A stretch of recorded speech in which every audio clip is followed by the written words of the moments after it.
Would have been a lot. Good morning, everybody. Time to silence your phones. I'll do it too. Done deal. Good morning. I'm Bill Camden, Custer County Board Chairman. This is Wednesday, November the 19th, 2025, and it's 9 o'clock in the morning. I'd like to welcome everybody to the meeting, and I'll call it to order. Please stand for the pledge. That way, everybody. I pledge allegiance to the flag of the United States of America and to the republic for which it stands, one nation under God, indivisible, with liberty and justice for all. Thank you. Okay. Please bow your head for the invocation, please. Dear Heavenly Father, we gather here today to conduct the official business of our county. We ask that you watch over us and help us make the managerial decisions that are needed to be made this day and every day forthcoming. We ask for your guidance and blessings, not only for today, but throughout our winter months and everything for everybody in our county. We do this in your holy name. Amen. Amen. Thank you. Roll call, Kelly. Commissioner Camden. Here. Commissioner Epp. Present. Commissioner BOCC. Present. County Attorney Dan Slater. Here. BOCC Admin Caitlin Womack. Here. And Clerk to the Board Kelly Camper present. Thank you. Audience introductions. Let's start with Dominic. Dominic Anderson, Custer County Veteran Service Officer. Tim Harmon, Recycling. Luann Crawford, Director of Finance. Mindy White, Human Services. Go back one. Vince Road Bridge. Hospital District, Custer County, Ross Area. Good. Jason Taylor, Appleton. That's okay. Jim Shamlin. Brad Ball, Slick Corner. Brian Lockhart, landfill. Austin, Resources, Fish Management. Rich Smith, Sheriff. Rich, Jim, James Gilbert. anybody online? Jeff with West Control Design and Rob Lang. We can't have a meeting. Oh, how about that? Rob's here. That's good. Any amendments to the agenda? Yes, I'm going to move the hiring freeze to November 26th, to allow you two gentlemen a little more time to review that. That's good, thanks. Yep. Okay. That came up, and you can explain that. Okay. All right, any other thing? Not. Yeah, I'm good with it like it is, given that, thanks. Okay, we'll move that to November. And that's next week, you're doing? Next week, Wednesday. Wednesday. All right, let's get on with approval of the minutes. And I move that we accept the minutes from November the 10th, 2025 for the special meeting we had. Second that. And I also the November 12th, Oh, 2025. sorry. Now you can second Now you can say. Thank the changes and things. No, that was good. Okay, with that, I'll call for the vote. Paul, all in favor, Paul? you. Aye. Lucas? Aye. Kanda, aye. Commissioner items, Paul. Things are running very good, I can tell in all the departments and everything. Just a heads up about winter coming, and actually had quite a few accidents throughout, not our county, but on freezing roads. So even though we don't have snow on the roads, please put out to all your workers and everything that please be careful going down the canyon, because there's about 3 spots that normally kind of ice over, even if just get a frost. So just beware of winter arriving. Other than that, yeah.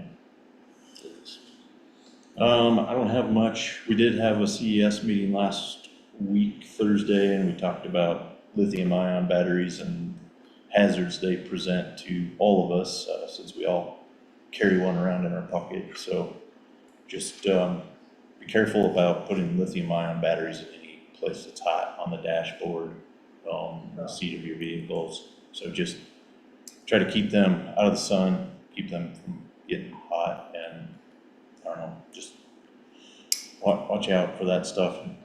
Presents a real hazard to, our emergency services, fire and, law enforcement especially, so, our first responders, so. Anyway, Might want to mention the IT contract. so we did, have our our post workshop with them.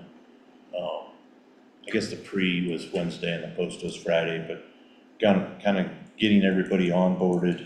Still have a few computers to do. We got some updates, in both hardware and software that we need to make. But working through that transition fairly good.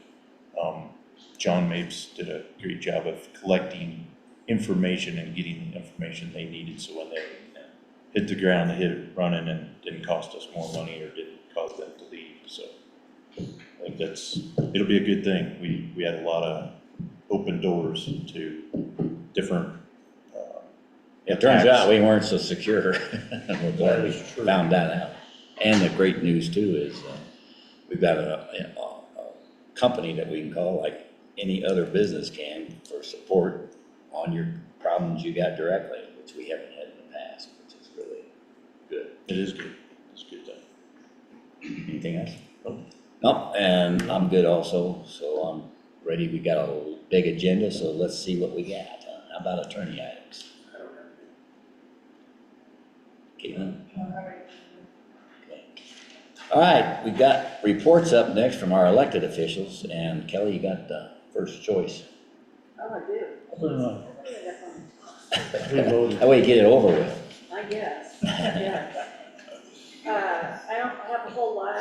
On my report, I just got the fees that we collected in the month of October, a total of $268,327.69.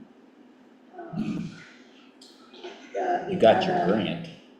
Yes, I did get my grant for my new computer, so that was a good thing.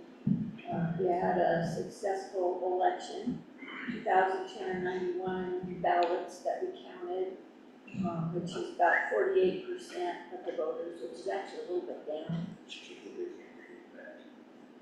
Speak up. We can't hear a thing back here. Okay, That's right, we don't have our mics. Yeah. yeah, we did. All right, we'll speak up. We'll speak up, I'll speak up. Can you hear me There you now? go. So, I was just saying that we had a successful election. 2,291 voters, or 2,291 ballots that we counted. We actually had 2,303 people vote, but 12 of those ballots were not accepted. 5 for signature discrepancies, and 7 of them we didn't get till after 7 o'clock election day. Haley returned on Monday, so it's good to have her back.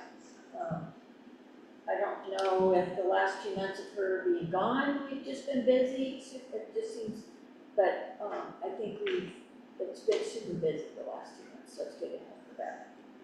And I just have one thing to say about the IT thing, and I don't think, was John here? Not yet. No. He's not there. Well, I sent him a text. I know everybody had their struggles after they came in and did whatever they did and had their computer struggles, but my computer has not been working for the last 2 months because it's completely full. I can't do anything on it. And I don't know what they did to it, but it was like a speed demon yesterday, and I loved it. They deleted it. I don't know. We'll see if you got that letter you got. Yeah. She's gonna be sitting there fretting for the rest of the meeting because you said that. I better go look at that. No, everything seemed to be there, but it was nice, and they were good. I think it's gonna work. Good, yeah, thanks.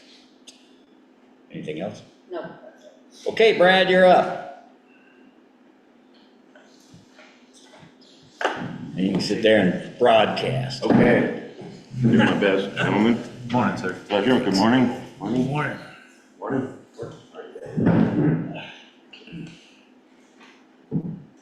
Okay, I'll give you basically the rundown we had last night, that we've had 2 deaths recently. I'm I'm gonna lean towards natural on both of them. I'm waiting on autopsy results on the first one because he was only 33 years old. So, waiting for that to come back, could take a few more weeks. Other than that, last Saturday, we were up in the mountains to Music Pass. We had to get a ride up there to pick up a gentleman that died on a horseback ride. And so we spent Saturday up there with the sheriff's department and a few others. Fire and EMS responded, but they did CPR for quite a while. He did not make it, so I was called in. So things are going smoothly there. The coroner's ball we put on, for those that didn't know, we've done a fundraiser to support trade school scholarships or blue collar scholarships. There are kids that are going to go to maybe trade school. And currently my fundraising efforts are up to about $20,640. So I will award those scholarships come spring at the scholarship night at the school. So beyond that, I was appointed to be the chairperson for basically what's called the ethics committee for the Coroners Association for the whole state. And I'm working on my first case for that right now. So You might want to take some lawyer language I might lessons. need to, yeah, definitely. What I read yesterday was well over my head. I'm consulting. You're I'm consulting with people that understand that language better than me. So I'm working on that. That's keeping me busy too. So other than that, I think that's all. We're running smooth. Truck's working, Truck's beautiful. Everything's good. Well stretcher's stocked. working. I'm gonna get doing great. I mean, I'm gonna order some supplies for the year before the end of the year. So restock and You're running on your budget. running well under budget as far as last time I looked. So Outstanding. well under budget. So I do have a new autopsy coming up, but we'll see how the rest of the year goes. But I should come in under that too. So So some of your supplies that they carry over if they're not used, like body bags. absolutely nothing I have is perishable. So everything I have will last, and then I like to keep a reasonable stock just in case of even like the funeral home disasters. We took some supplies to one of those and things like that. So I keep a reasonable stock, but nothing goes bad. So, any questions? Glad to answer. Anybody got a question online? Thank you, Brad. Thank you, guys. Thank you, sir. Pleasure. Yeah, question. Got a question? Got a question back Got a here? question. Quick. Derek. Oh, sorry, I thought someone had a question back there. Rich. Now we doing there, Rich. Good deal.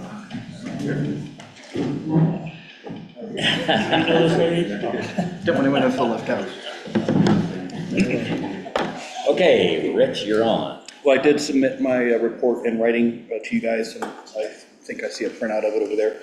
I had a couple things to update you on. On September 26th, we had a fire reported by a 911 caller, and the determination has been made that that was caused by a careless hunter's campfire. And important on this call is it came in about 7 in the morning, and the 911 caller, which is always not perfectly accurate, said it was at Sky Ranch. So we actually called 2 managers of Sky Ranch within minutes. And then we used our notification system to notify the county commissioners, the county's emergency manager, our emergency manager, Justin Richards, and the state emergency manager. So within a couple minutes, everybody knew who was watching. Where it really was. Yeah. And then it ended up being way closer to Horn Peak, Than it was to my house. right? Yeah. But we have to go with what they say until we get eyes on the fire. And then at your request, I added the airport manager, so he'll be part of the people to get those notifications. And I wanted to mention on that one, that Elon Ganshow deserves special recognition, and I'm not Elon. sure how we do this. Elon.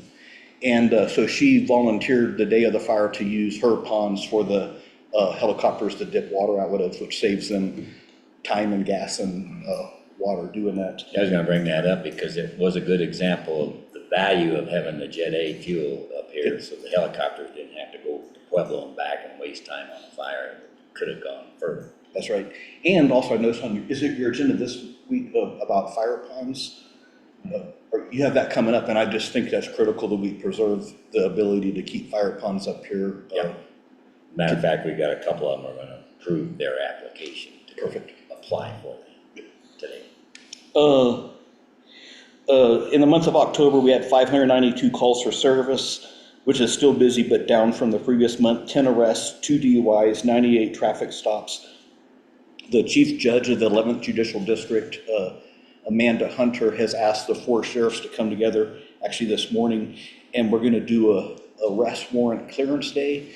And so all 4 counties have a number of people that are listed as wanted for various reasons. And so we're going to work with the public defender's office to notify them. And then all the crimes that are not like murder, rape, and robbery and stuff would be eligible for an amnesty that day to come to our court and pay their fine or get a court date to get the warrant cleared up. Clear the book. And I looked at ours, and a lot of ours are like out-of-state drivers for traffic warrants. They got a ticket here and never paid it. I do owe you guys an application to increase some sheriff fees for next year, and I'll have that turned into you very soon, and then have you guys approve those going into next year. And one of the big new fees is going to be permission to purchase a gun now has to come from the sheriff's office, which is kind of crazy. And so if a Custer resident wants to buy a gun, they have to come to the sheriff's office, go through an application, pay for a background check, get a permission slip, then go to the gun store, buy the gun, get a background check, and wait 3 days to pick it up. And so to offset the cost of that to our citizens, in the past, we had charged for concealed handgun permit classes. And the state law now mandates that those are 8 hours long, and Steve Carnegie, a very experienced deputy, has been teaching those for us. So next year, we're going to teach 4 of those for free to people who actually live in Custer County to try to offset the cost of them having to comply with the government mandate. Rich, on that, did they okay taking your copy down and purchasing a gun at a gun store? Some of that's still in motion, and the county sheriffs of Colorado is working on trying to clarify that. And I have a meeting in January to get the final results on that. I just wondered, I knew that was a gray area. Yeah. Also, the training, you said apply to the sheriff's office. You have to present, they all have to take a class or not? You do, and so the class could be the hunter safety class to buy a gun, or the concealed carry class. And the concealed carry class, which is 8 hours, that's what I would recommend people sign up for, and it takes care of both things. Okay, and if you wanted to buy a gun next month, the same class, get it. No, if you buy it in take December, again. you're still under the old rules, but if you buy one in January going forward. Buy your armor now. One thing that I learned at the district attorney's office for a number of years has not been seeking restitution on our convictions. And so Jeff Lindsay is now going to make that a focus. And apparently that had been happening 11th Judicial District wide. And we actually have some big restitution cases. And I don't know if we need to go back and sue the people to try to get the money that we've spent on their trial. Up until kind of the last half of the year, our average daily jail count, and I get a lot of questions from the community, is we average about 3 people in jail at a time. And now we're at 4 people. And the Han May Clark murder suspect, obviously being in jail for 2 years, has increased the average. And then we had a local person who had a kind of in my opinion, a good sentence. And he was sentenced to a couple days in jail and then a lengthy probation, but then he's chose to refuse the probation, and he wants to spend his time in jail. So he's going to be doing that. Better food? What's going on? I don't know. I talked to him. I was like, I said, do you like the jail down? He's like, no, I don't like it. I was like, well, It's why crazy. We're on board. You asked me about the fire sirens, and I actually talked to Christy Giroux, who was the former emergency manager, and she said they worked when she was the emergency manager. And we had one in Westcliff that you could hear maybe 3 miles away, and one in Wetmore.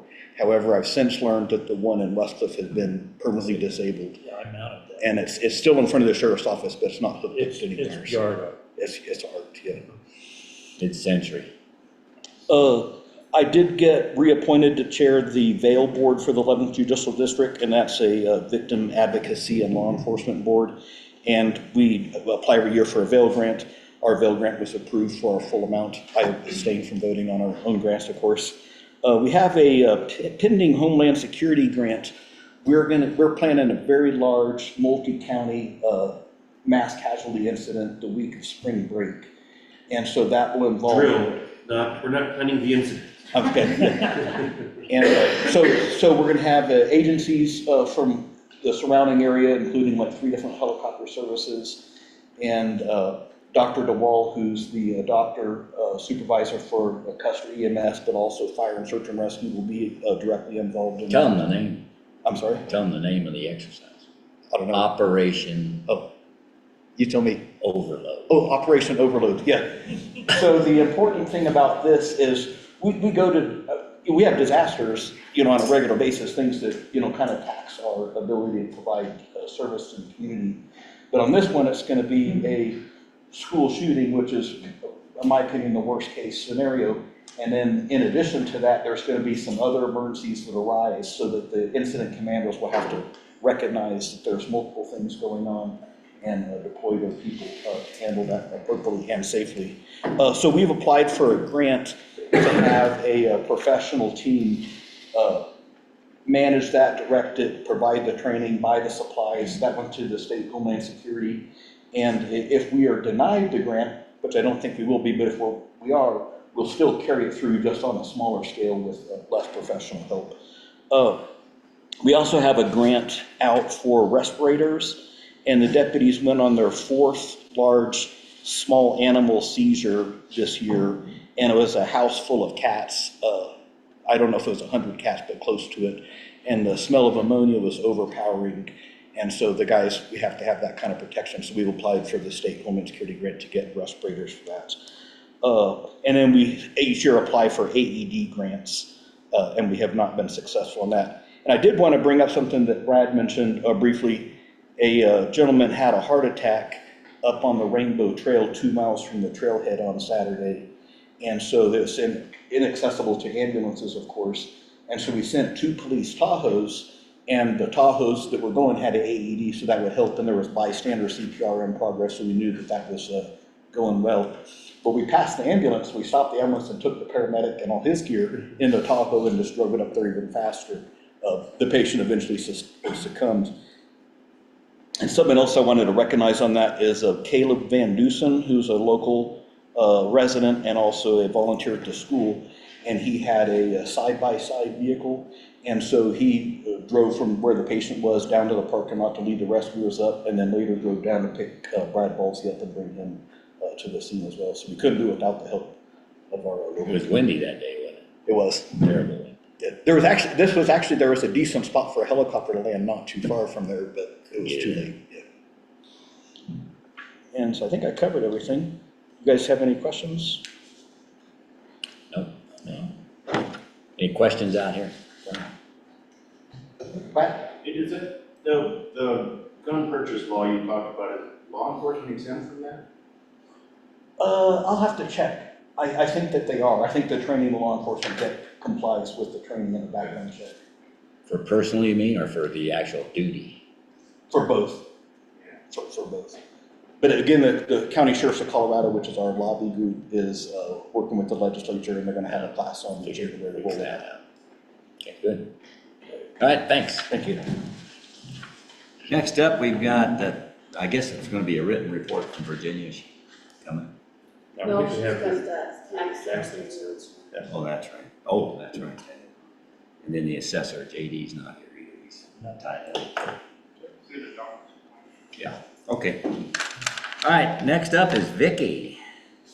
Excuse me, Bob. Humans, it's human something. You gotta do Virginia's report. Yeah, you Well, gotta- we gotta Yeah, go. yeah. Sorry, Bob, you can sit down though. Sorry about that. I'm excited to get it done. Okay, so, treasurer's report we do have.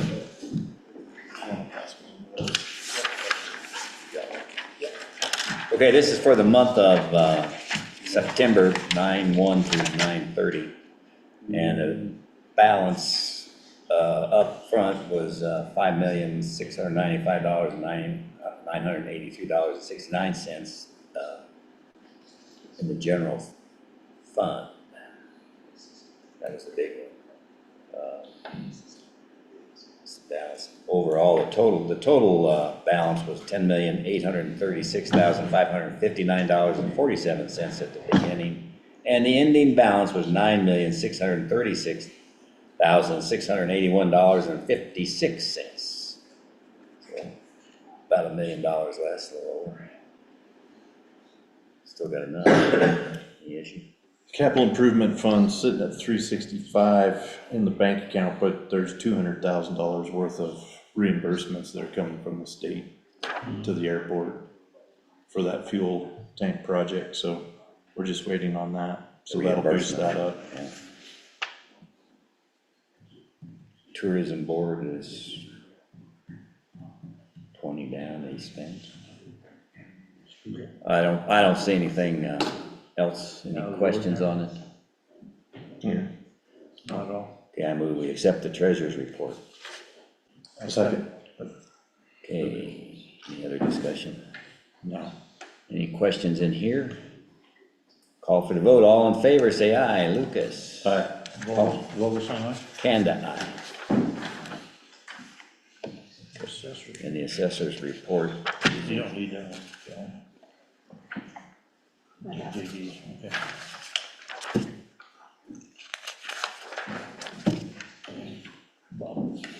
Did I see anything on the assessor's? No, that's what Okay, the assessor's report will be available for everybody to read after the meeting, of course. Just a lot of certificates going on with the normal stuff that he does. Met with newly IT guys and got his computers fixed too. Right.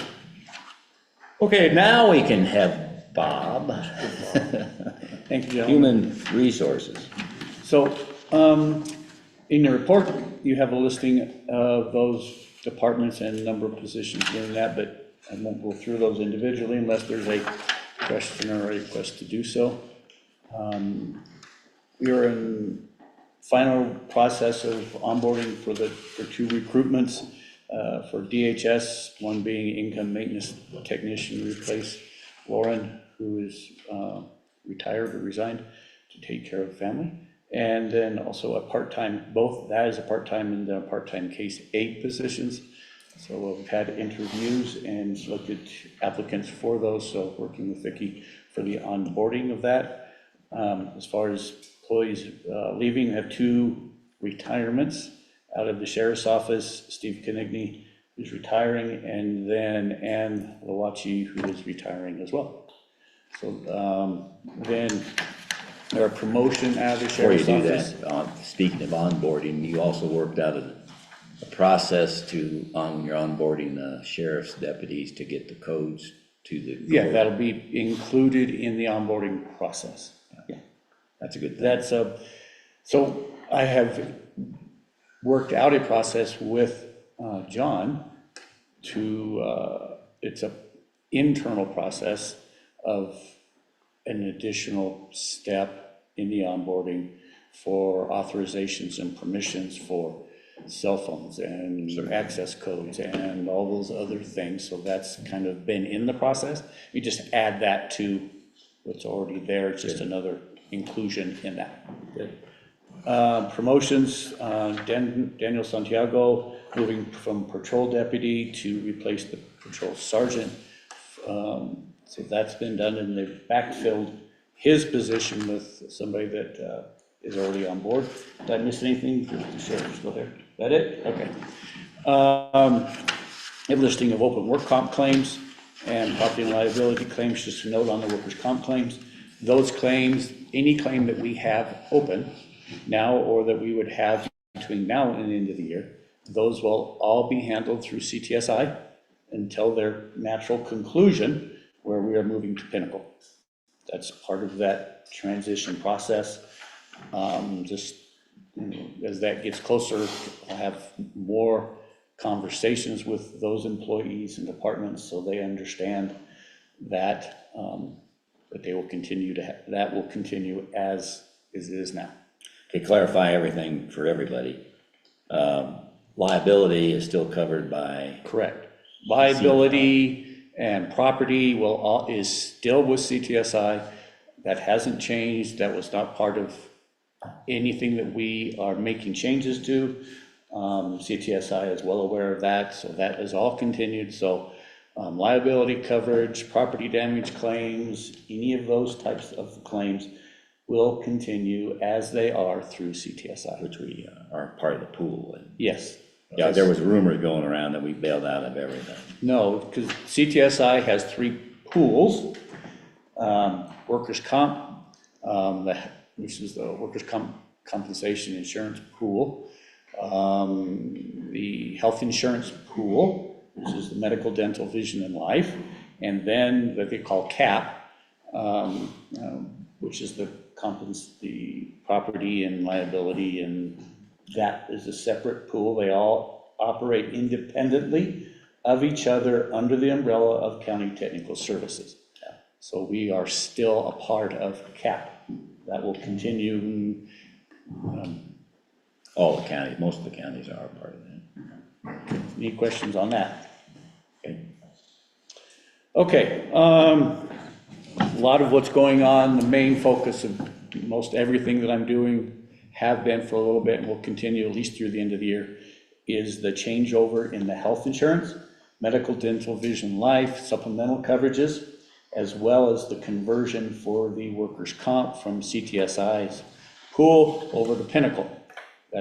There are other things like onboardings and property claims and things like that that are ongoing, but the main focus is on those 2 areas. Up until this week, on the health insurance, the main focus was getting employees enrolled, reaching out to them, making sure they had access to it's called Employee Navigator system, to be able to enroll in where we're at now in the past. With CTSI, they did everything paper, and so the employees would fill out a paper and then it would be forwarded and have to go through that process.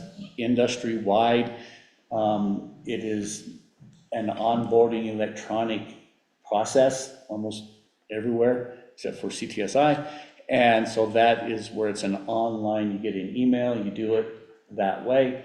And so that's the direction we're going. It's much more efficient, and I won't dig into why, but so that's what we have done, so that all the employees have received an email with a link that will take them into Employee Navigator.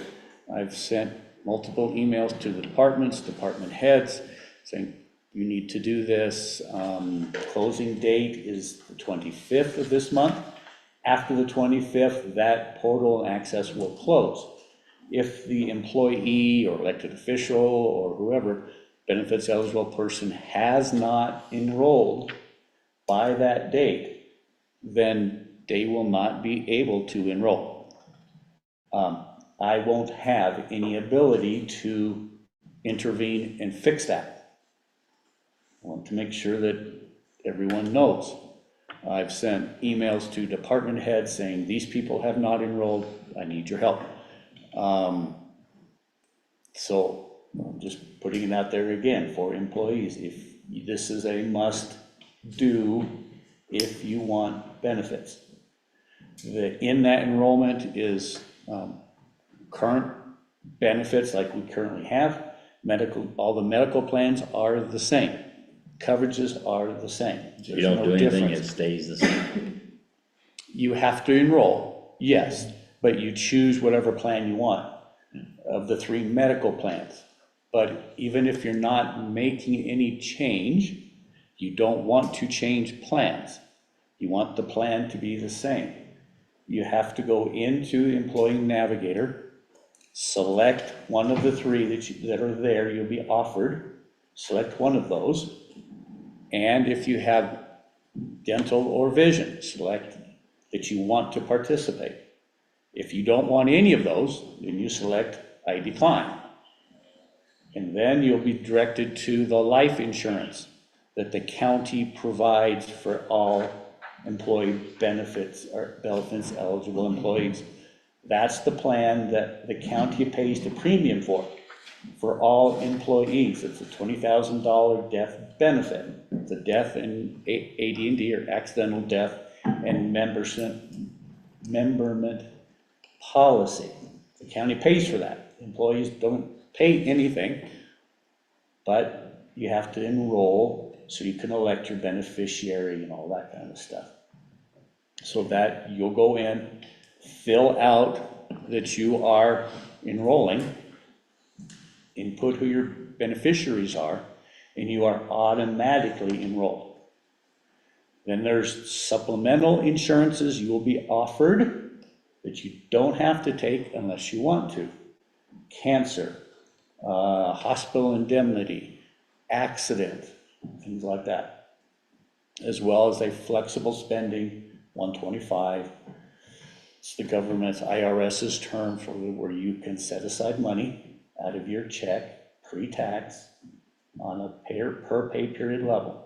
It goes into a secured account. Then as you have out-of-pocket expenses for prescriptions or doctor's visits, you use that money to pay for those out-of-pocket expenses. So you pay, what you're doing is you're paying for medical expenses with pre-tax money. So it saves you on the cost of those because you're using pre-tax monies. So if that's something you want to do, I encourage you to do that. I use it and it's very beneficial, but it's up to you. If you don't want it, then decline it. Then you're done. So by yesterday, we had a big push to gather and get in front of as many employees as we could. I had 2 people from Acquisher at Road and Bridge at 7 in the morning to gather all their employees. I think we got all but 2 people there. So I'm reaching out to those 2 people. We were also out at landfill at 10 o'clock, and we got all of those employees enrolled.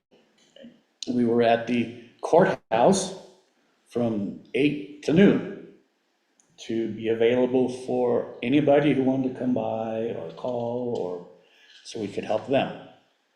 So later today, I should be able to access an updated list of who has not yet enrolled. Then I'll work out and reach directly to those people. Say, hey, you've got to do this if you want insurance. Again, at that point, it's a personal position of personal responsibility. If you want it, this is on you to get done. Okay. I've been in the process of working with all the different pieces of the health benefits program. So there's different providers, different pieces of how it all works. So I've been working with them individually to do contracts and planning designs and setting all of that up. In the report is a listing of those for the dental and vision and COBRA, stop loss, Meritain, supplemental insurance, the Flex 125, all of those pieces, as well as portal access for myself, Vernon, Monique, to have access to the different portals so they can begin to manage the invoicing. So the claims will come via weekly information to Vernon, Monique, and myself, and to Virginia. They will pull claims money out once a week. As we've talked about, that'll go, funded monies goes into internal service fund. That's the monies that we would normally pay to CTSI. Instead of going to CTSI, that money goes into that account. Out of that account, ACHs are drawn to pay for claims. And again, the point for doing that is that the claims would be less total than the total funding that we've set the plan up to. We've set it up to the maximum exposure of loss. So any monies between the maximum exposure and claim stays into our account, and that's ours, instead of going to the providers, and that's how they make their money. And that money can be used later on for our own benefit purposes, which is the reason for all the brain damage that we're going through now. Okay? So there's portal accesses being sent of the billing for dental, maritime, stop loss, all of those will be sent via paper. We will get those, and then Vernon and his team can write checks via the billing invoices. That is, it's being worked on right now. Okay? So that's being in the process. They're huge, monstrous companies. So the fact that we're involved, I know in our minds, we are the top of the list of being important. According to them, we're just one of 1,000 businesses that they deal with. Okay, so that's being done. All right, good. Good job. CTS, workers' comp. Oh, I will mention again, and I've tried to mention directly to those employees that had accesses, but we have 2 companies that provide supplemental insurances, cancer, hospitalization, that we have employees who have policies through American Fidelity, and there's another one, but we have like 5 or 6 employees who have policies with them. Those plans and policies will continue unchanged. We're not forcing the closure of those policies. They are continuing as is, unchanged. As long as we do the billing as a group bill processor, they don't care. They're getting their money. And the employees will continue to have that premium and plan, and we will pay them as we have them. Okay. I'm scheduling meetings with all departments the week of December 8th to sit down with their employees face to face, where the employees can have access, Q&A, whatever they want to ask about the benefits. What about this? What about that? I'll give a packet for every employee that's individualized to what they have. So if the departments haven't reached out to me to schedule that, please do. I've sent that out, but I'm hoping that they will take the initiative and contact me based on my email. Workers' comp, setting that up. I've had multiple phone conversations and emails and all of that with Pinnacle to set that process up. I have another meeting scheduled next week with all of their underwriters to make sure that they have all of our class codes correct. What that means is every position, based on the risk of injury to that position, is assigned a 4-digit code, which equates to a dollar value of so much per $100 of wage, which sets the premiums. So the more risky the position, the higher premium for that position is. So having that conversation with them to make sure that they have it all correct. Putting together the claims process for each department and employee of how that works. So that's it being done by myself now. Okay, good. You're at the end of the road now, right? As far as my report, yes. I'm gonna let this go on. It's 10 minutes more than normal, but it was important for you all to hear everything he's got here. So, are there any questions for Bob, real quick? Sure. Just real quick, is there any data on the, cost increase to contributions by employees for their coverage? For the health insurance, CTSI gave us an 8% increase on medical, dental, and those 2 were 3%, and vision Eyeballs, and vision. So to those premiums increases were rolled into what we're set up now. The purpose is we expect, so by being partially self-funded, is we are funding our own internal account. at that level. Because that's, but we are funding it at the expected maximum loss exposure of what the actuaries and everyone believes, without claims data, because CTSI won't give it to us, what we believe the maximum exposure to loss will be. That's at the 8% increase. And that's what is being funded, and the employees are paying, the county's paying. So in the choices, it's 8% higher than the one. Yes, but if it would have been 8% had we stayed with CTSI. No, it'd have been 9%. Would've 9%. been 9. Correct, 9%, my bad. Yeah, I don't care about that. So, the plan is, and hope is that the actual claims, actually money out, is less than that maximum exposure for stop loss. So that's what that is. In years going down the road, there's the potential to use that savings money to either hold the line with increases or have the costs go down, depending on our options. Okay, we gotta move on, Bob. Anything else, any quick ones? All right, thank you, Bob. Thanks, Bob. Finance and accounting, I saw Vernon, I know he's back there. Used to be, he's over there.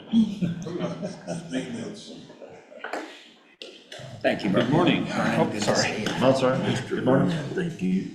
I think my last record was 7 minutes, 21 seconds, so. Okay, you're on. All right. Right now. Well, the last few months has been pretty fun and interesting. Those are the words we're going to use. Right now, we are going through the budget finalization process. During that process, I have recrafted the entire DHS funds to maximize pass-throughs from the state. I am in the process of recrafting OEM Dispatch Services Fund to more effectively utilize some of those monies as well. Ongoing project right now, I brought some last week, is the year-end resolutions for donations, tangible assets, and receipting of all of those funds that have been brought in during the year. The assessors delivered the assessed valuation for the mill levy calculations, and I'm in the process of making all those calculations, and we probably have a workshop here soon to discuss mill levy certifications. I've been working with John a little bit on the IT contract services conversion, but he'll be talking about that soon. The county health services, the new fund, the shifting to the new system, partially self-funded.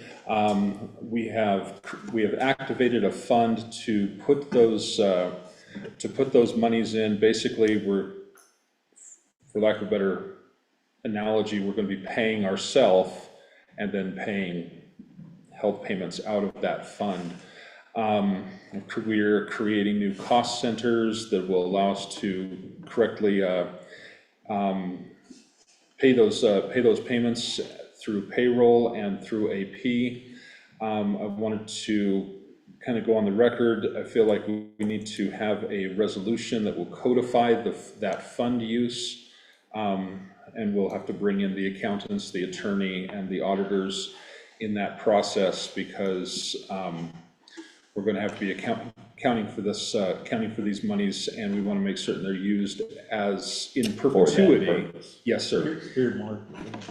When all of these groups of elected officials are gone, will the next group still be carrying on this process and using the money the correct way? I think that resolution is very important. We'll set that for December 10th. Okay.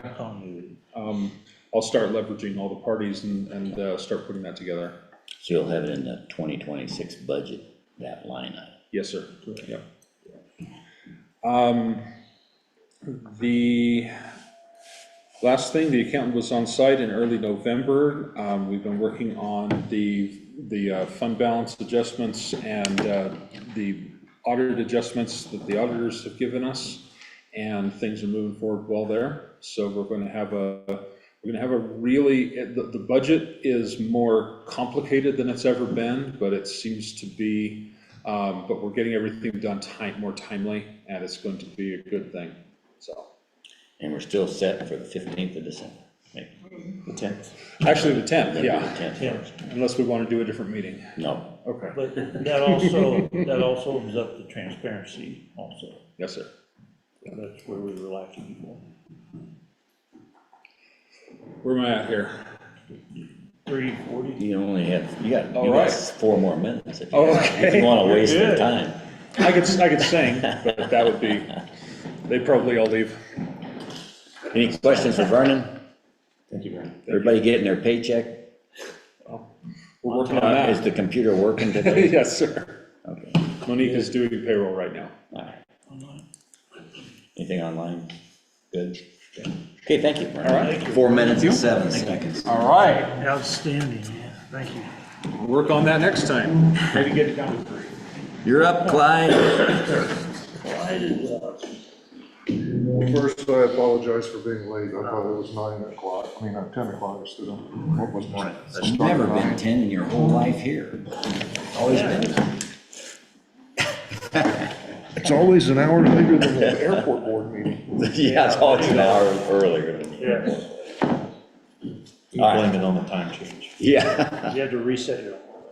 Okay, what you got? Okay, I'm quick. Main thing I can say is the fuel sales have slowed down. We finally got the cracks fixed in the taxiway. Everybody is happy about that. And it was pretty cheap. It was less than $10,000. Because of your labor. 'Cause of our Make sure everybody labor. understands it was a big project. Thanks Speak to up a little Brian louder than. and JC for Yeah, that. speak They loud. helped. Yep. And, well, yeah. We didn't purchase any fuel in October. We sold 772 gallons of 100 low lead, and we have 2,667 gallons left. We'll need to buy some about the 1st of January. Fuel revenue on the 100 low lead was $3,778, and we're still holding our $4.89 price, which makes us the cheapest in this part of Colorado. Jet fuel, we only sold 548 gallons. We still have 6,089 on hand.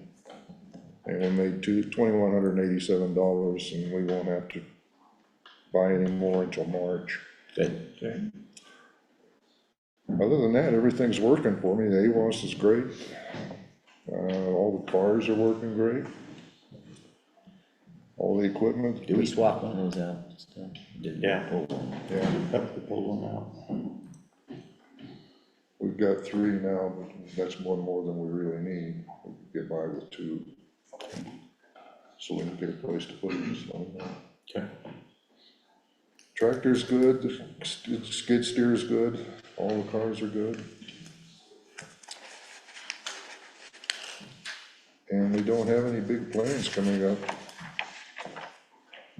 Any questions? So you're gonna fix the magnetic sign problem on the trailblazer? Does it matter? Magnetic signs for advertising? Oh, yeah, I've got to order new signs because they don't fit the cars we have Right. now, yeah. But, That's sponsor- important to get the sponsors.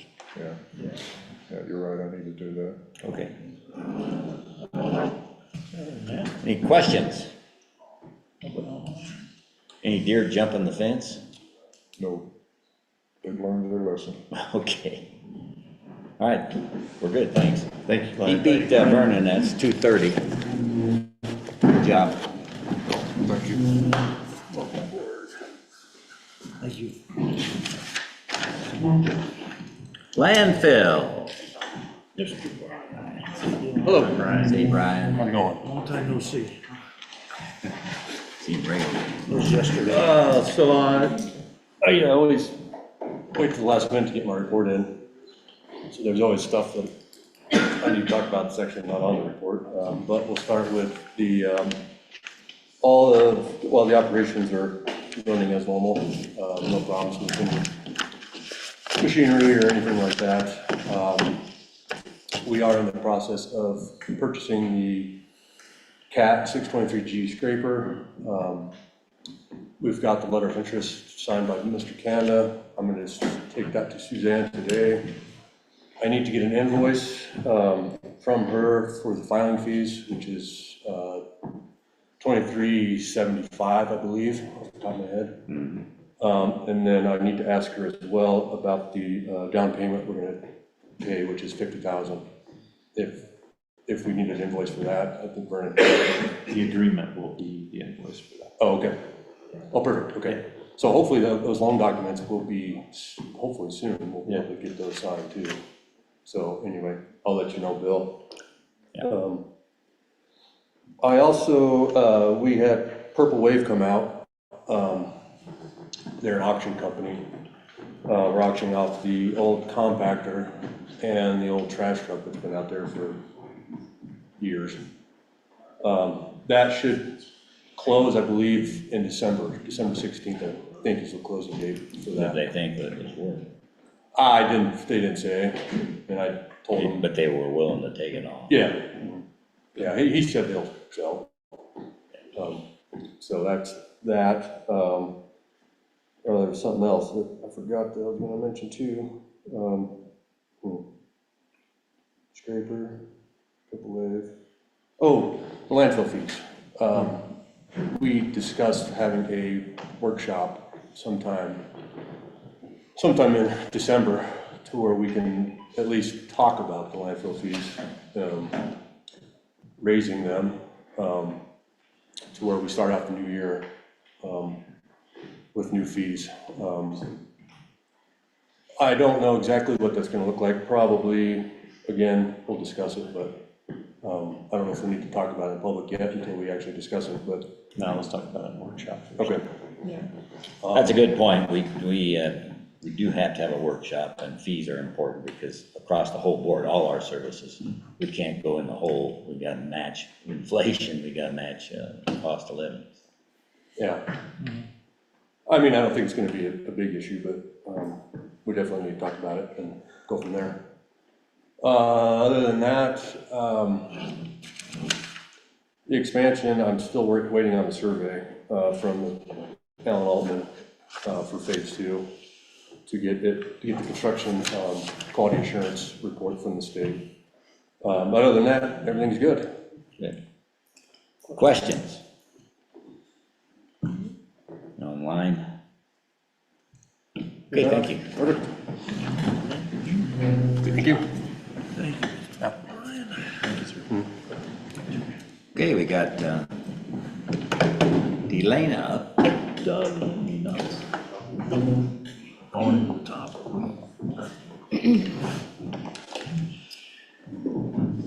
Okay, so we have a few things going on in our office right now. I went to a West of Town board meeting last night, me and Cheyenne, to propose that they join our GeoPermits platform in partnership with us. They have agreed to partner with us on that. The whole idea behind all of this is to get the 2 municipalities incorporated with our GeoPermit platform. So we're all working on building permits together, as far as like if someone was to go in and do a building permit, then on their platform and they put in their parcel, then it would direct them to the municipality or the county that they need to work with. So the GIS is already set up, so it would just automatically direct them to where they need to go. And then we're all on the same page. So a lot of the complaints from Silver Cliff, West Cliff, and us is that we get multiple calls, people not knowing, they think they have to come to our office for permits or Silver Cliff, and this will help alleviate a lot of that. Yeah, the boundaries aren't all that clear. Right. And so with the GIS being in there already, it'll help alleviate that. So they were on board for that. So my next step is to get with Dan and get the financial proposal to them to sign that they agree to pay this much every year. I'm waiting to hear back from Silver Cliff to get on their agenda to, they've already heard the proposal, but the board needs to vote whether they want to be part of it. The Planning Commission has finalized the zoning resolution to send to you guys for the special BOCC meeting on December 8th at 9:30 in the courtroom for the amendment of the zoning resolution. Glad it went on Pearl Harbor Day. And Caitlin has got that into the paper as well, so the public will know we'll be having a public hearing for that. Okay. We have a trial set for a long-going issue in our office for January 22nd, 2026. So hopefully we can resolve that issue. Also working with Dan on an unpermitted bunkhouse and dealing with that situation, which seems to be going smoothly. Getting ready to do a site tour of that resident. And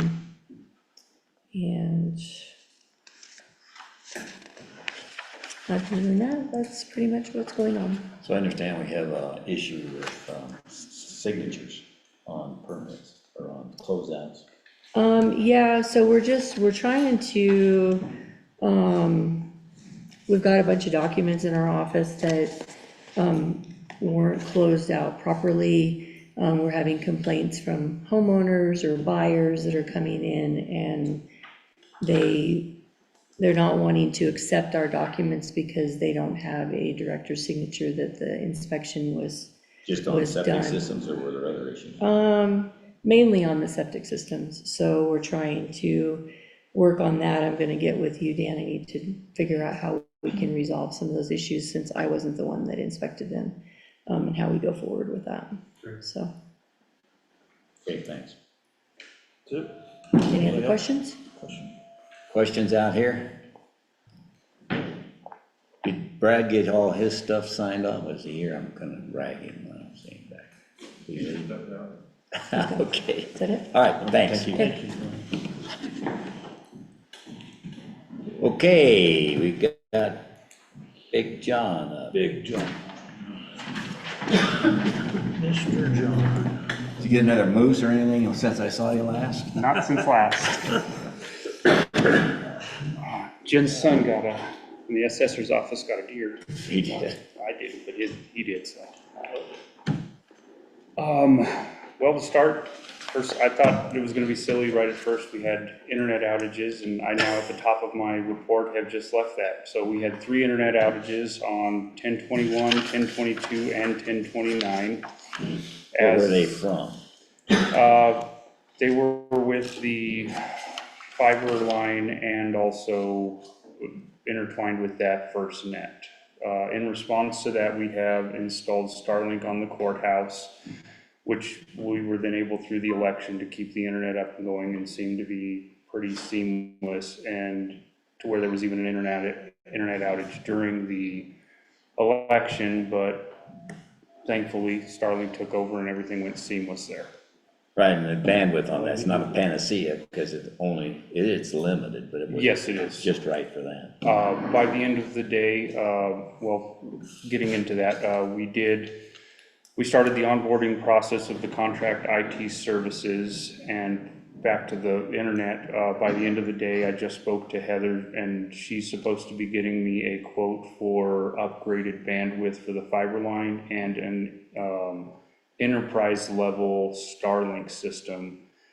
She let me know right now that so far the pricing looks like it's very promising for where we're at currently on a price point, and that by going through her agent, we may be getting a better price, kind of like being a part of a union or being an employee yourself. We have with an agent, we have somebody that's kind of collectively bargaining to get us a better rate and better speeds. And I'll have some information on that by the end of the day. Worked with Caitlin to do an updated employee roster, and with Robert to start with an onboarding process. With the contract IT services, they needed a list of all employees' contact information. I asked around and ended up with 3 or 4 lists. None of them agreed with each other and none of them were correct. So I think we've got in place onboarding process that's starting that will work the hiccups out of, but going forward to where we've got an accurate employee roster. And then as we onboard people, knowing what IT equipment they have, what needs they have from the county, and then going into then an offboarding process that we remove an employee, we have a procedure in place to get that handled. New computer for CSU extensions. Yeah, some of this is overlapping. On the GIS side, I was able to take the database that we have for the assessor's office, and then we outsource our 911 services to Fremont County. In that, before I came on board, they had taken the information we gave them and configured it in a way that it works with the 911 system, which didn't really talk well with our GIS data. I've got all that information into one database that last week went live for the assessor's data. Seems to have gone pretty well. There's been a couple hiccups that we're working through, but then we'll be working with getting all of the updates to the 911 system and getting that information over to them going forward. But instead of having 4 different places that I have to change 4 different things, I have one database to work out of that will work across all platforms that I'm aware of right now. Last month we had 6 scans I did, 17 prints, and I generated 37 PDFs for the public.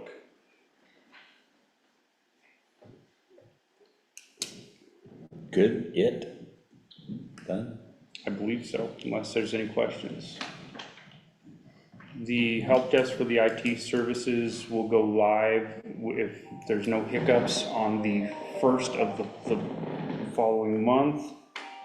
And we have a 90-day rollout that over the next 90 days, if anybody thinks I've been busy now, I'm going to be busy for sure. You're busier. Yes. Yeah. So. Okay, any questions? Anybody need a help with a computer? There's your last chance. So. All right, hearing none, let's go. Thank you all.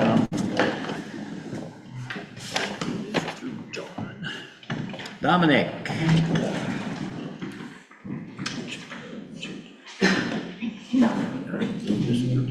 Good to see you again. We just seen you. Give you these two guys. Very good. All right, I'll quickly just go over highlights on the report. I know I've already sent it to you. As far as the BVA appeals, there's a typo on here. BVA appeals are those claims that they're denied, and we send it to a veterans law judge to look over those. Before coming to Custer County, I'd never had a claim go to an appeal, and I prided myself on that. The very first one I sent in was set up to have a hearing with a judge. The judge looked at everything that was there, and there was a preponderance of evidence. They didn't even have the hearing with the veteran, they awarded it. So that was pretty big. So I've got 7 pending still for BVA appeals. As far as claims go, there's been 612 claims that have been submitted since arriving. 540 of those are rated. And these are comprehensive claims. It's not one, 2 things. These are big comprehensive claims. Burial reimbursements, I submitted 1 last month. 2 were denied, 3 have been approved. Survivor benefits, there's been no additional survivor benefits, but I'm gonna talk more on the burial stuff, and that's more of what I wanna talk about today. As far as increase in compensation, there's been 131 first-time claims filed since I've been here, 94 of those are service-connected and now receiving benefits compensation.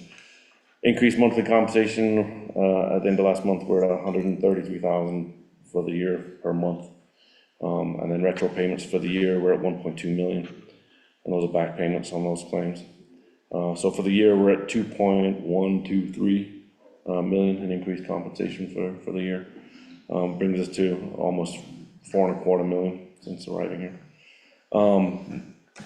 My grant is exhausted. It's done for the year, so VTF with the American Legion and VFW is where we're going to. VFW, they're starting theirs now because they've got their seed money, so they can start helping. So everything's being deferred out to Legion and VFW. My charitable donations, Mustang Medicine donated $1,000 to my Widows and Widowers Fund.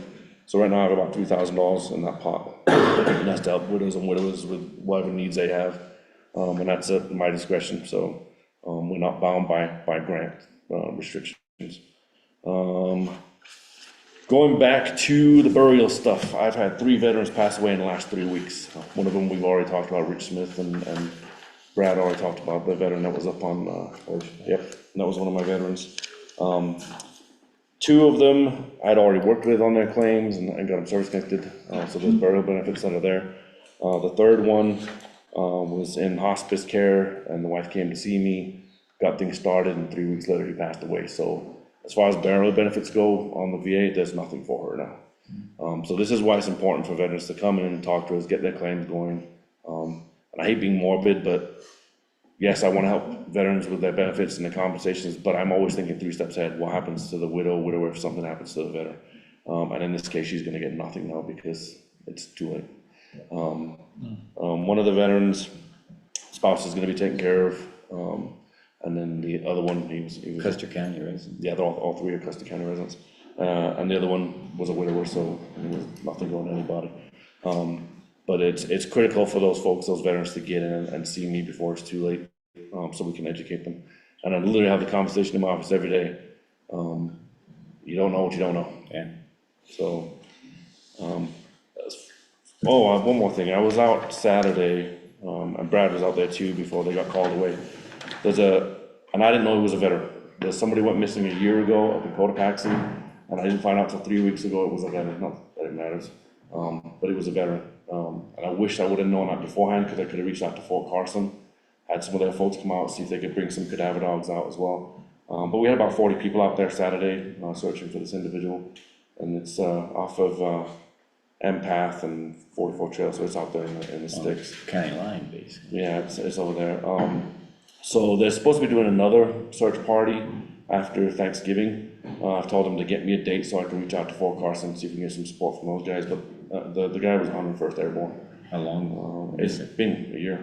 Years? Yeah, 23rd of November. Yeah, 23rd of November he went missing. So, again, they're supposed to be doing another search right after the holidays, so as soon as they get me a date, I'll reach out to Fort Carson and see if we can get some support from those guys. Okay. But that's all I had, unless you got questions for me.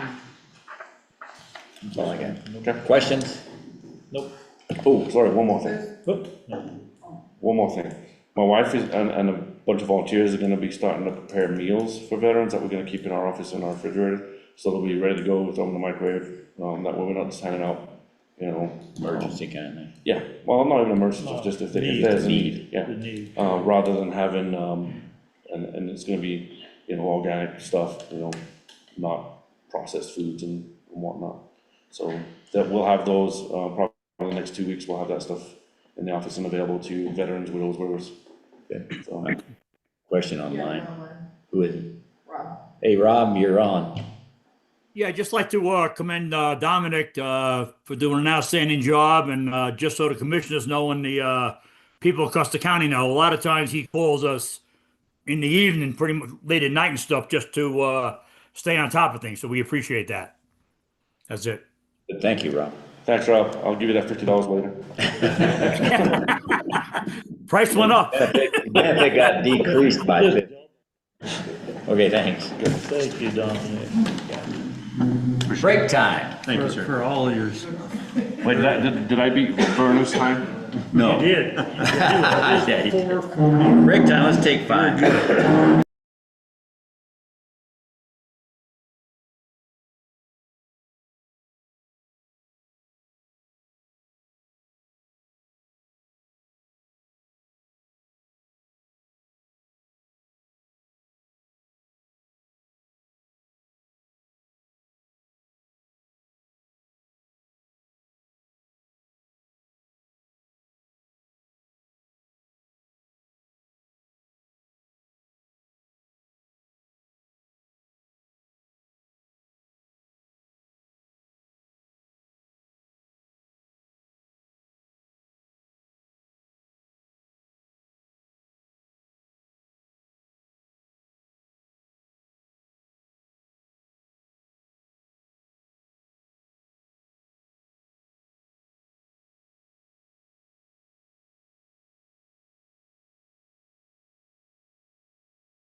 back to order. Are we online now? Yeah, now you are. Okay. 10 minutes. All right, we're back in session here, and we've got Road and Bridge up next. Vince, Mr. Vince. there he is. You guys got to Shake through that this. hand game, that's all. Okay, Vince. Okay, I just got a question for you guys. How is the water thing that we're planning on 271, how's that working out with Upper Ark? I got it, I've got them on it, I gotta find out what the name of things are out there before we can move, but it's not gonna be an issue, they do it, they said, for other counties. Okay. So we'll be able to split what that is right now we have a permit to pull water out of Lake Deweese to Waterloo Road with. It's kinda hard for them to pull water out of Lake Deweese in the middle of the summer and go down Oak Creek, which is like 100 miles away, given the load and the need. So we're looking at the Elsie Mine area, and that's if you don't know, Custer County, the Elsie Mine was a big mine, a silver mine out there, which is just north of McKenzie Junction. Think about it that way, it's easier to figure out where it is. It's north and a little bit west. They have a pond out there, a lake, and they were pumping out of the shaft. I don't know if they are now. No, it's standing water. Yeah, there's standing water, but sometimes it's hard to tell. But we'll figure that out, Vince. It'll save us a lot of money and wear and tear on the trucks. Yes. Oh, turnaround time. Speaking of trucks, I've been looking for a new water truck or a used water truck. The new ones, we went to Denver and looked at a brand new Peterbilt, 4,000 gallon, 20,000 pound front end, like we need, 198,000 out the door. I looked at a water truck in Pueblo. It was slightly used, it had 1,200 hours on it, 194,000. I called a company in Phoenix yesterday. It's a used truck, Peterbilt, 20,000 front end axle. They put their own tank system on it. It's 500 horses with an 18 speed for 125,000. If I want to use what? Keep calling, they're getting cheaper. If we want to use the insurance money, yes, I can find a water truck in the 90s, 2000, under what we got for the insurance check, but I think we're going to be buying somebody else's problem. Yeah. So you're saying we need 25 more thousand bucks. I'm going to keep shopping. I've got plenty of time until next year we get by. All right, well, yeah, the budget's what it is, so we'll have to figure it out once you nail it down, but we do need the truck. Yes. And then I need a workshop with you three for the permit fees for driveway permits, cut permits, telephone pole installation. We need to have a workshop. We're gonna have an overall workshop on fees everywhere. That's good. What's the road, 265? Yes, it's bad. I gave you that email. The problem we're having, and I'm not trying to make excuses, it's so dry out there, we can't keep the dirt roads together. We're hauling thousands and thousands of gallons of water. Last year at this time, the pump was already pulled. We're still hauling it. It's almost middle of November. We're hauling water still to try to keep the roads. Still being dry, they claim it's gonna rain, but it changes. I'm praying we have this much snow, heal the roads, because we just can't keep up. We're trying. We got graders out every day and water trucks. That's 6, 5. Huh? How many graders? We only have 3 water trucks, so they're scattered out, so I have to only put like 2 or 3 graders out at a time. If I get more of that, then somebody starves for water, so. But we're trying to keep the roads up, it's just tough. You still having a speed problem in between? Are you getting hold of the sheriff? Yeah, Copper Gulch is really bad on speed. They just won't slow down, that's what's killing us. I got 2 graders out there today. 265 is the same way. And County Road 265 and 271, and Rosita's starting to get bad on speed. Yeah. I had a car come that far from hitting my moldboard on County Road 341 last week. Slid around the corner. They'll get killed if they're not careful. All right. Any other questions? Back in the back. Vince, is 271 better than 265 right now? I can send the bus that way, that'll cut your back. Yeah, 265 from the bottom of the hill around that sharp 25-mile corner. Yeah. It's okay. bad. Bradbury. Oh, yeah, And Bradbury Hill, we can't hold Bradbury Hill. It's just, so dry, we can't hold it. We've graded it. so would it be better if I sent the bus around on 271, because they're gonna they're Yeah. gonna come out on 271 anyway? Yeah, 271's Yeah, in pretty good 271's shape. held up. Okay, all right, I'll talk to my driver about that. Okay. Good question. Jim? Two things. One is I use my cruise control on Truck Coach all the time, so to try to slow those people down, but it doesn't work real well. No, I got passed yesterday. Okay, the other question I have with respect to Copper Gulch is, was that treated with mag chloride or was Just it the new mag stuff? chloride, 2.1 miles. No, we're not putting that new stuff I talked about a Okay. couple months ago. The reason why is the company we used to put the mag on told me that the dirt that we got, that 2 miles we put on, we gotta Bad stuff. resurface that road with new gravel. The stuff that's on it is, I was just gonna say junk. It's just powder. Yeah, well, the reason being is the amount of rutting and everything after you did that. That is the it's trouble like with mag. crazy. I thought it was gonna be new stuff and I was gonna tell you, don't use it. No, this is mag, that trouble with mag, it creates potholes Yeah. and it ruts. I have a blade down there trying to true up some of it today.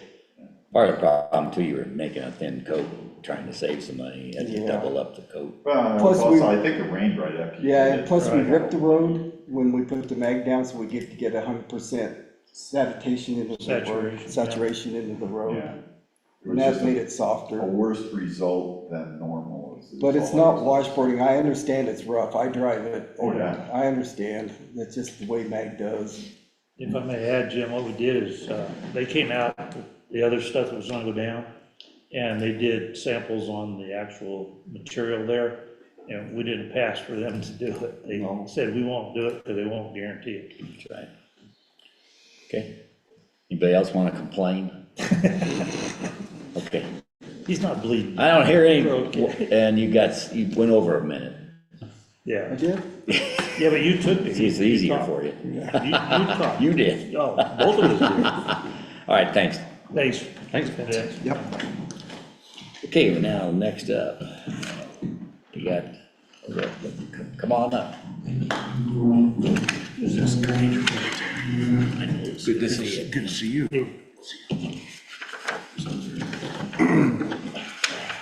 Just for the record, that's recycling, so we can hear it. Go for it. Okay, we've continued to operate as normal since the last report. Everything is going smooth.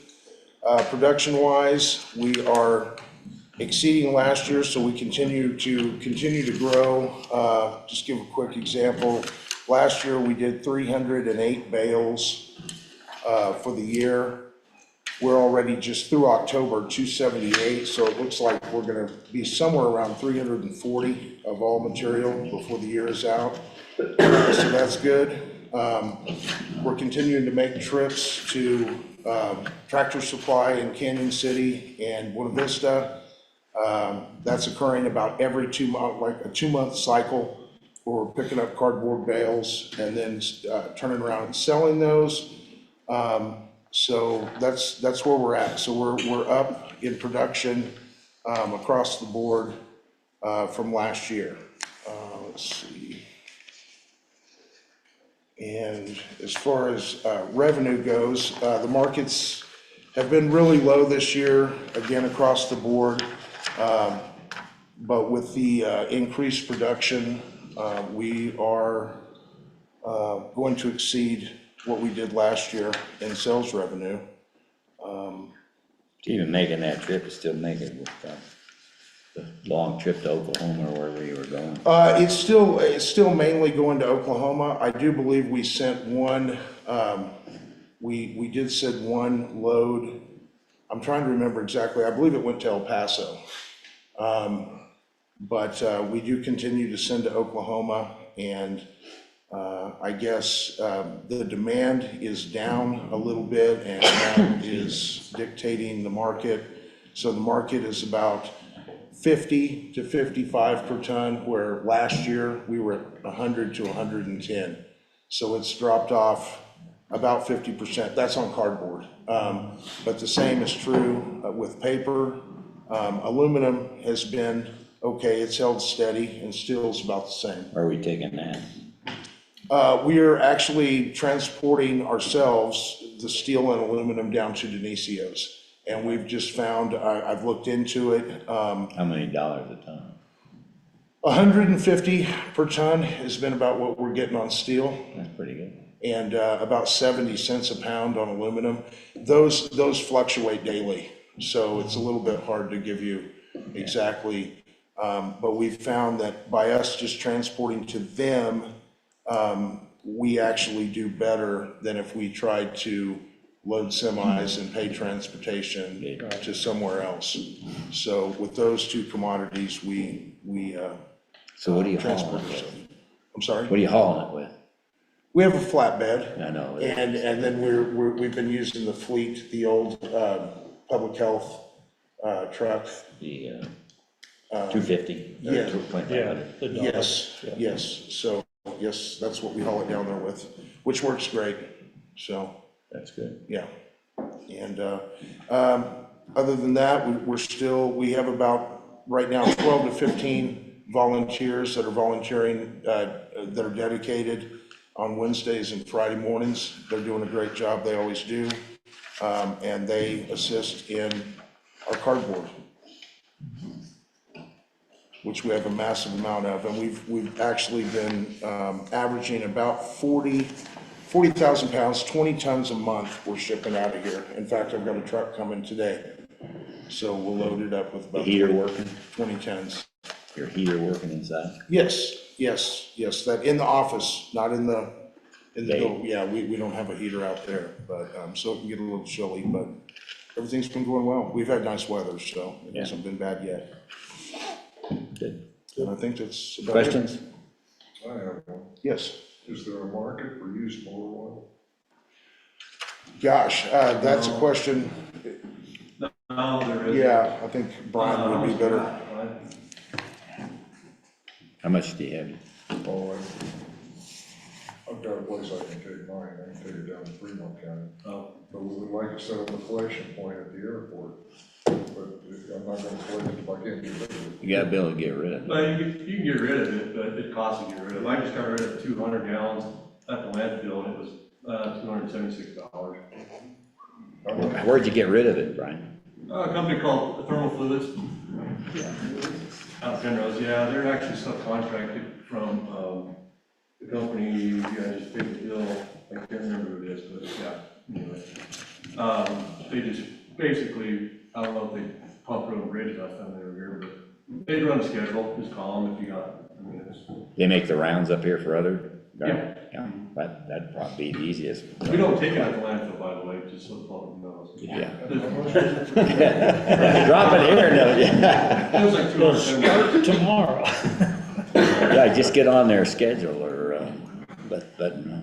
Yeah, Sounds and like- Safety Plan out of Pueblo comes and does the bus barn. That's who.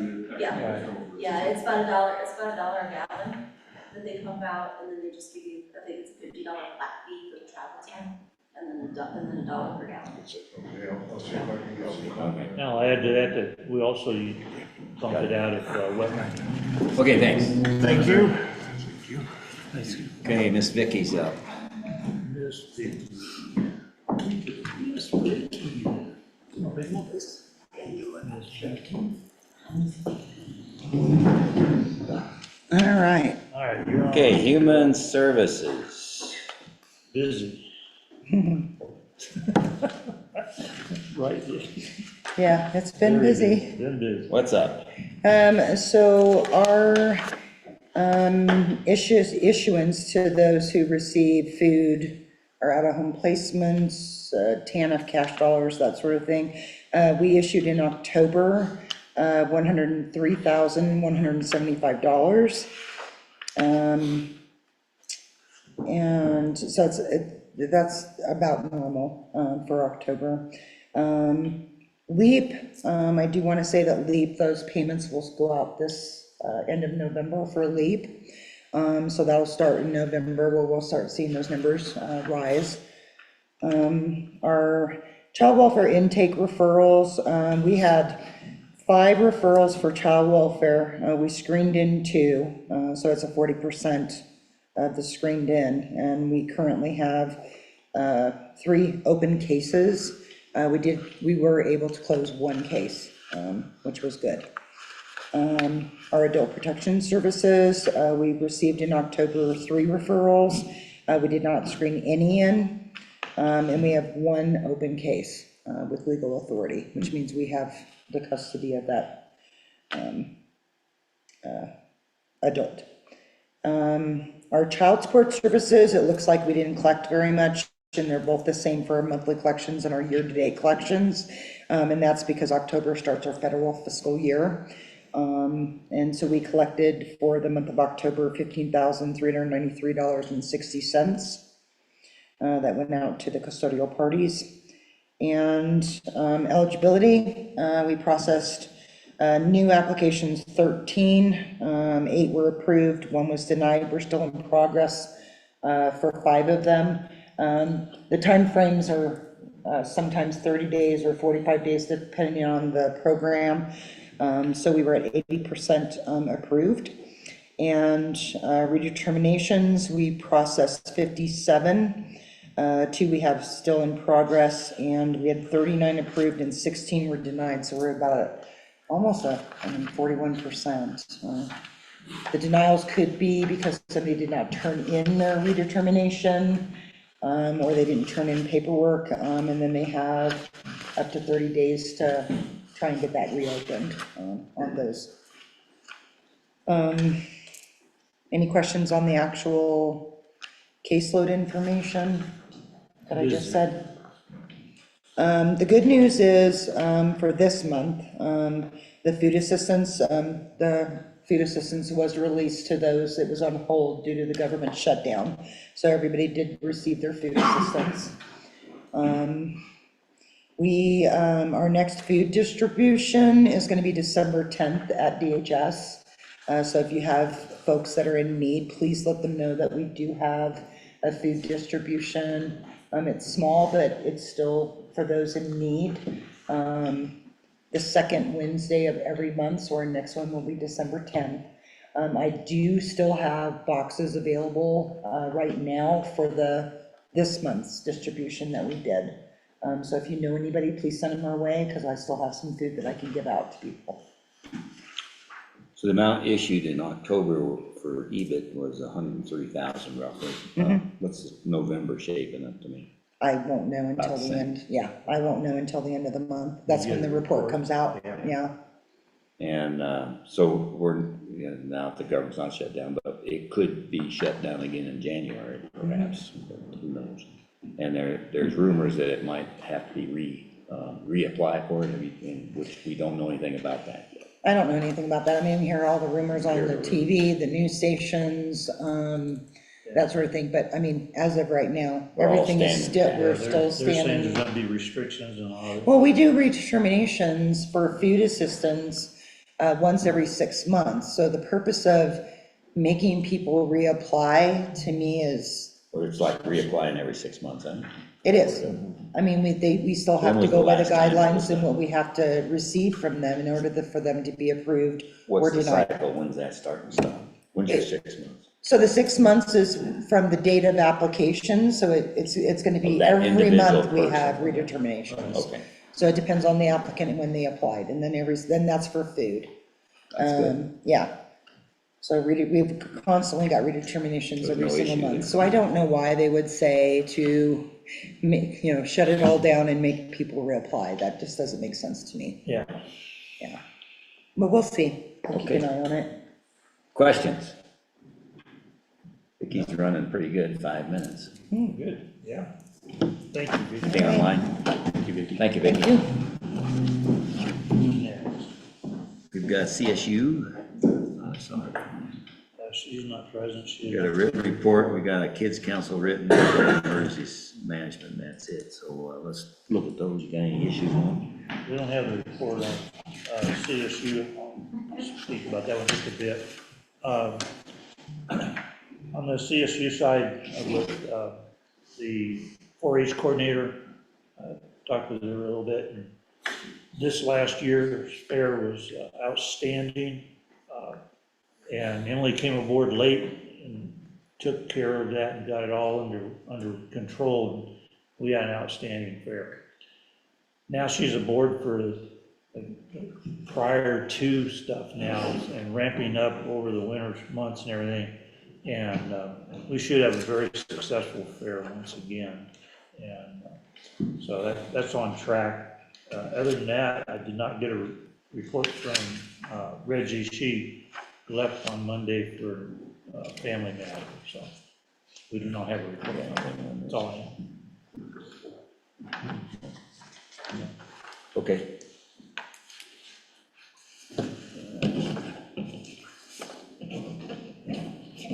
Any questions? Kids council, we don't have any issues there. It's a pass-through and she's not here. OEM sent She's not here. report. And Robin's not here.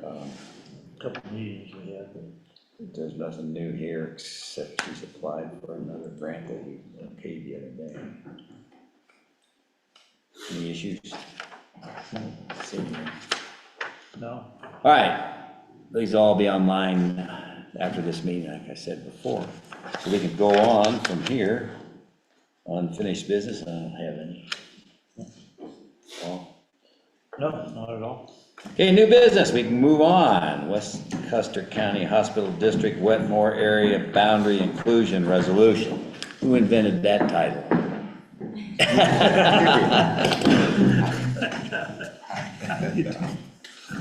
It's a heck of a resolution. It's a big title. Thank you for your time. My name is Ron Terry. I'm chair of the board of the hospital district. Wanted to bring you up to date on our plans to provide a formal resolution to the citizens in East Custer County to include them in the hospital district. At this time, they are not included, and we're talking specifically about the Wetmore general area up to McKenzie Junction. Since the hospital district was formed in 1988, they have not been included in that area. That's been an issue we've had in the past. Right. Glad they see it, think about it. Florence Fire and EMS has provided service to them up until 2018, but they stopped at the 18-mile marker. Since that time, it's been sort of a gray area as far as service down there. The county assessor says there are in the affected area 173 properties. Florence Fire and EMS, the Custer County EMS, as well as AMR on occasion has discussed the coverage for that area, but never has presented a definitive plan to cover it. We, at this time, believe, based on our research, that there has never been a charge to the area residents in the affected area for ambulance service. We want to kind of level the playing field, as most of the folks up here are, with the mill levy in effect, are paying for ambulance services that the area down that we're talking about are not paying for. And so our plan is to put together a formal resolution in the spring of 2026. We will communicate by letter to all of the residents and property owners in the affected area. We will host a couple of town hall meetings down there to give them the specifics on why we're doing this, and then draft a formal resolution that will be submitted to the district court, and hopefully the resolution would then appear on the November 2026 ballot for those people in the area to vote on whether they want coverage or not. I see your heads moving back and forth, but you probably got some questions. What would they be? I have one. I happen to be the District 2 commissioner, so my area over there. As you go south on from McKenzie Junction, is it parallel the firehouse from Rye taking care of that, or does it go all the way to Yeah, San it Isabel? it goes down. With me today is Justine Beach Bannon, who is the EMS manager back there. She has a question back. And She was waving. would you address that question? So the East Custer County, so the district goes to McKenzie Junction. Technically, we're not supposed to respond on 165 or past McKenzie Junction. That's where our district ends. We respond on Highway 165 to about Bishop's Castle, give or take a mile or so, Okay, wow. and then Rye takes over after that. And then we've been taking Wetmore calls and down parts travel since 2018. So at Bishop's Castle right there where the little firehouse is and everything, I believe that's 360 or 62 road. We have some full-time residents back in there. Does that also include that? Because it's not quite to the castle. I'm not sure. Okay. I'd have to look at a map. But Because that road going up through there stops at the forest where the snowmobiles unload and everything right there and run. But there are some off of houses. 165? No, it's off No. of 360 or 362. I'm not sure of the number on that one right now. I can take a look. But there are some full-time residents back in there that Okay. keep that plowed and everything. I'm sure we service it. Can't say I specifically, but. Okay, but if you go to Kansas, that would be the western part of that area you just mentioned. Okay, then yeah, that would be in the district, or it should be. We have a Okay. map that we can get you guys too. so you I'll can get see. with you on that just to see Okay. it. Yeah, Okay. definitely. But yeah, So would this resolution make it the whole county? Is that what it is? Yes. Right, Yes. action. We think it's fair. It levels the playing field. The people uphill are paying for the service that the folks down there are getting. We think it's fair. It's not a significant amount of money as far as the mill levy goes, based on what our numbers have shown us. All right. I know that when they first formed it, the intent was to be the whole county, and it just didn't get in the writing correctly, for whatever reason. Yeah. In defense of Florence Fire, and we've worked with them, we've talked with them on occasion, they will come up and assist us. If it's a trauma-related situation, I think Justine could Yep. address it, that they've been helpful, but their priorities are not. They finally got to where they Wetmore couldn't or that afford area. to, is what they told us. It was a nice service they were providing for free for us, basically, Yeah. their view. All right. Okay, good, that's good to hear. So I we're, got a couple of questions. yeah. Are you gonna change, do you need to change your service plan to do this inclusion? I would suspect the service plan will change to add that area in. Okay, and then are you thinking about changing your name? Changing our name? Aren't you the West Custer County, from the West Custer Yeah, County Hospital District? Down Custer the County- It ought to be road, the that Custer would County yes. Hospital District. Yes. Good point. And just for the record, the board really doesn't have a role in this unless they wanted to object, and I don't know why you would want to object. Because in order to object, you'd have to have plans to provide the same services. Right, and so it would be their resolution, their district. Yeah, yeah. So you could hire him if you want. Sounds like they, that's the way he's talking, it sounds like he already knows how the process works. Right. We've spoken to legal counsel about it, and we're ready to move forward with it. Okay, good, that's good to know. Thank you. Okay. Thank you for Thank coming. you. Thank you very much. All right. Thank you. Okay, up next, Resolution 2547, vacation of public road, Davis Drive. Whoever, both of them, Whoever wants to go. whoever wants to stand tall on questions. He's here to answer. Or we can let Dan. And Dan's got all of it. There he is. Yeah, I'm Guy Richter. Okay. I'm on Davis Drive. I initiated this deal and she's been helping. Okay. All right. You got the floor. Okay, so this is a request for a vacation of a public road. This has been a little time consuming, just because of the legalities of doing something like this.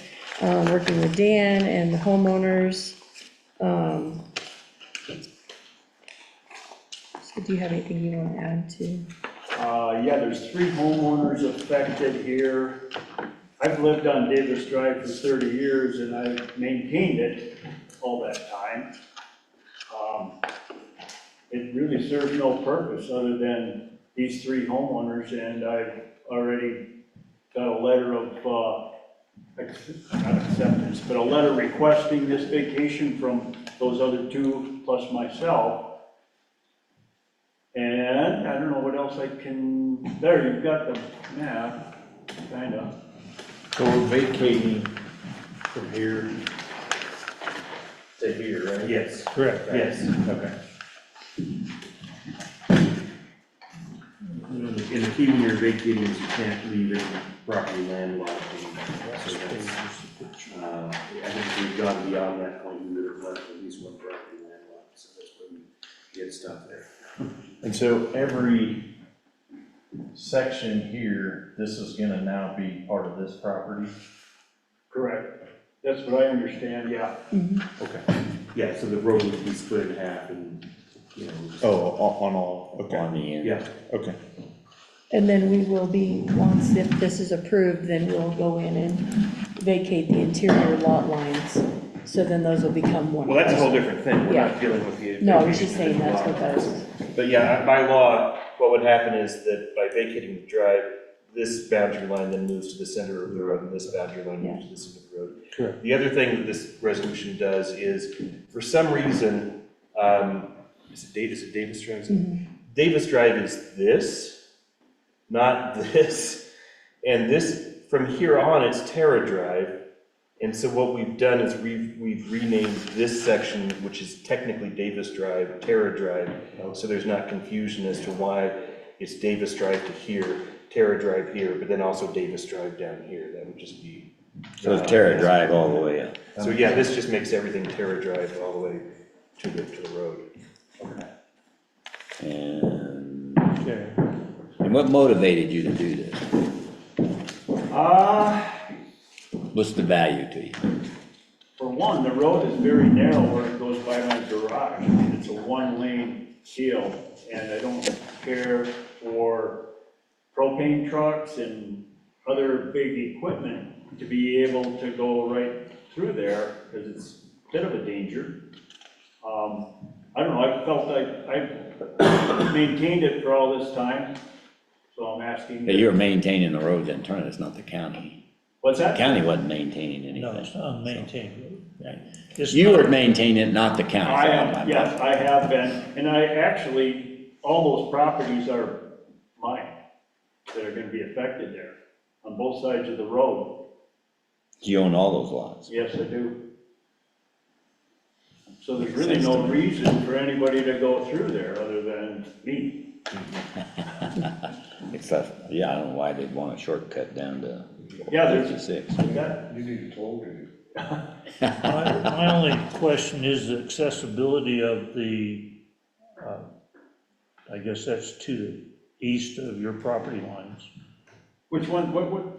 It would be 56 and 57. Down at the bottom there. The bottom, right-hand corner. Yeah. Where do you get into those? Yeah, accessibility there, does that road go all the way through to anywhere? It goes out to the blacktop.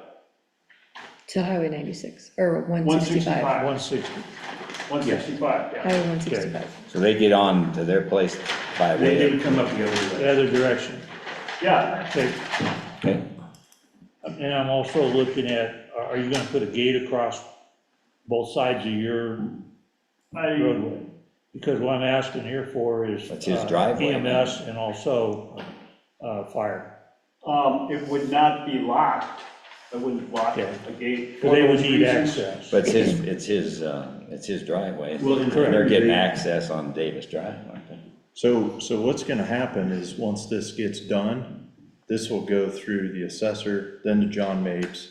He'll remap this, and then E911 or 911 CRCA is gonna get a different GIS mapping They'll as know to where. route them to the properties here, not through here. Right. But around this way. I just wanted to know what was over Davis here. Drive.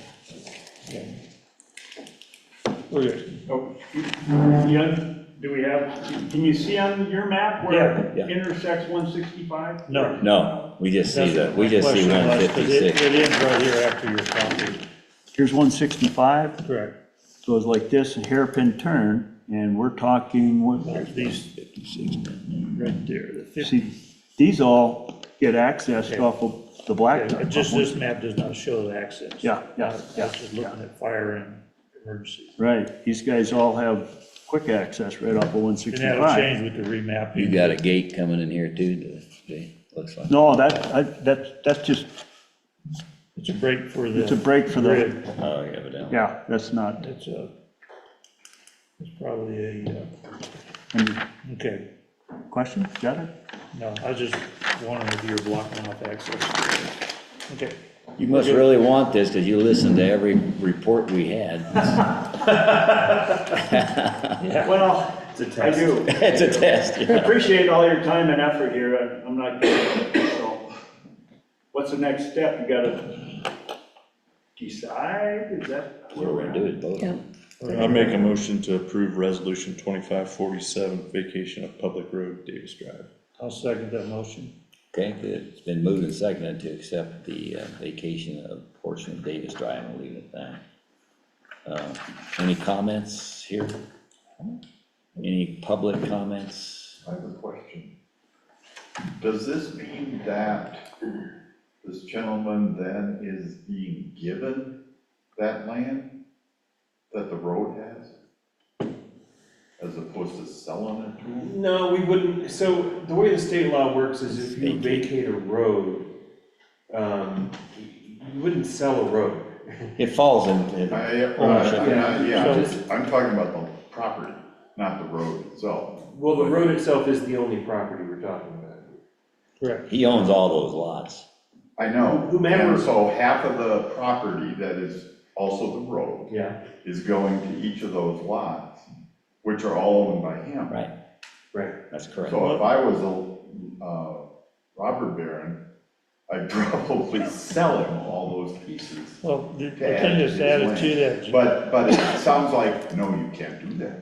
I mean, I don't know that theoretically you couldn't do that, but I don't know I don't wanna sound trite here, but that's not how it's done. So, I mean, Jim, the other thing to add to that It's is because the robber barons aren't here anymore. once that property merges, the square footage of that property for tax purposes goes to. Yeah, that's my point. Anyway, I mean, that was my only question. Depends on how. yeah, I it's set up. mean, the point is, we couldn't sell that strip of land to anyone else. Right. Right, we couldn't, that strip of land may be technically owned by the county, Right, but you but the couldn't county sell it. couldn't say, hey, why don't we sell this to you? Yeah, so because- I couldn't buy it and Yeah. say, neener, you can't get there anymore. Right, because it's a road, and once we stop using it as a road, and by selling it to Converts someone, everything we else. stop using it as a road, then we have vacated it, and the law says it has to go equally to both sides. And that depends on how it was established in the first place. There's a lot of property that we own to the middle of the roads, and if they were to be vacated, it would automatically go to that land. Right, if there's someone living on We the have other some side of of the road. that today.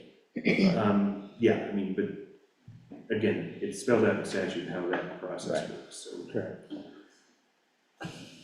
Okay, been moved and seconded, discussion, any other? I'll call for that vote. So all in favor of approving resolution 2547, say aye. Lucas? Aye. Vogel's on aye. Kanda? Aye.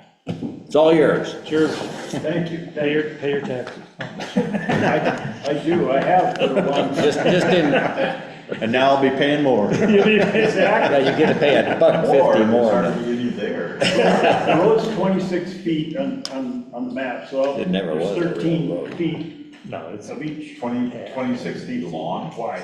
Oh, wide, okay. See, that's their subdivision, they set up, the county road's 60 feet wide. Yeah. Okay, thanks. Just 30 from each side of the center of the road. Yeah. Thought it- So if you ever wanted to make it a real road, it's gonna cost you a lot of money. I think the county is paying back for me. Yeah, really. Okay, next up, we've got the what is it? Resolution. Resolution 2548 for countywide freeze, we've moved to the next week. And then, last but not least, is the fire suppression pond letter of intent that we sent to the state, and we've got two ponds to consider. That's the Kettle Camp, which is already being used, by the way, for helicopters are already dipping water in there and they It's on meet verbal, the correct? criteria. And then East Cliff has their pond as well. Okay, and so, any discussion? No, I think it's a good thing to do. This just makes it legal, correct? Makes us, this notifies the state we have a process in place and they give us a year to go get it completed. Okay. And that we support that, there's no reason to. So we're approving the letter. Okay, so let's have a motion.